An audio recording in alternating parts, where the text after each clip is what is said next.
SMT Nation, let me have a moment of your time so I could tell you a little bit about our partner, Southern New Hampshire University, otherwise known as SNHU.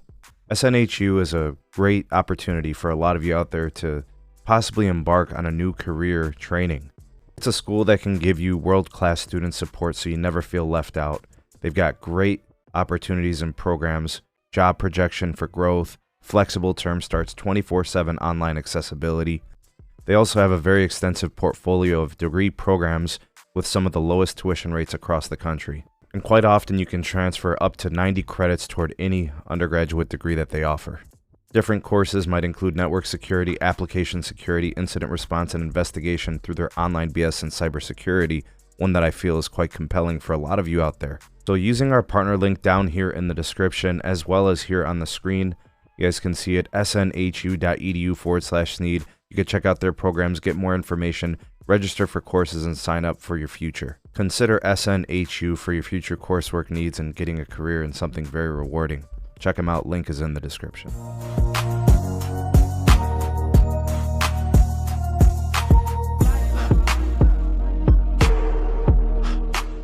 Fears about lead recede for AT&T and Verizon. All right, so you guys, it might be so far in the past that you don't even remember, but there was a time where there was a bunch of fear-mongering going on about lead toxicology reports out of like Lake Tahoe and all this other nonsense from the Wall Street Journal. They published a story and it absolutely devastated both stocks for AT&T and Verizon.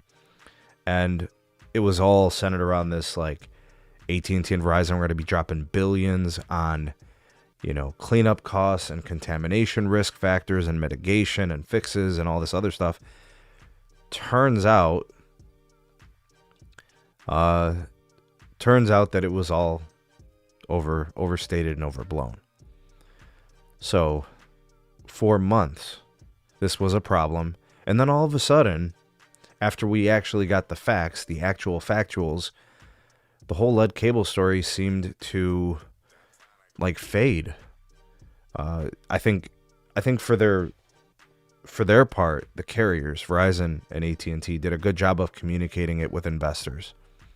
And they were able to kind of convey a sense of confidence that Verizon and AT&T would be dealing with the problem expeditiously and in a cost-effective way that wasn't going to harm the bottom line.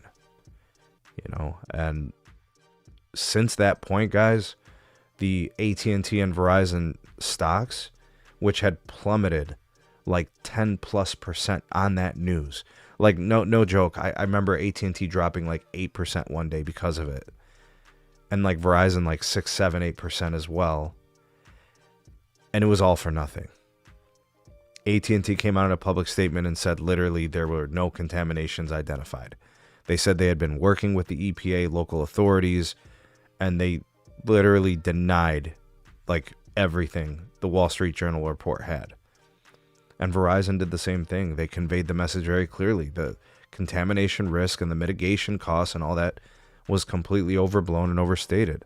And I think the smart investor looked at it as a buying opportunity when the stocks dipped 8 to 10% for no apparent reason. And I was telling people then, wise folks buy stocks when they're down and they sell when they're high. That's the principle of the stock market. And if you had bought shares of Verizon or AT&T at this time, I swear I think you'd be up like 25% right now. And I don't give financial advice. That's not what I do.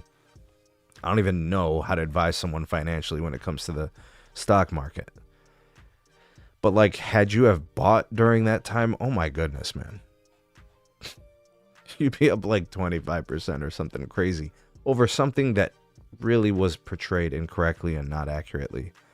So shout out to the fearmongers over at Wall Street Journal, who in my opinion likely bought millions of shares of both of these companies off that fake news and took advantage of it. I guarantee you it was all, you know, a smear campaign.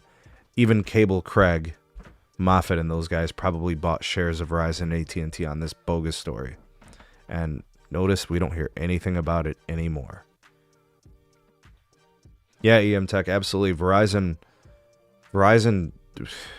had a precipitous fall over the course of the last like 12 to 18 months.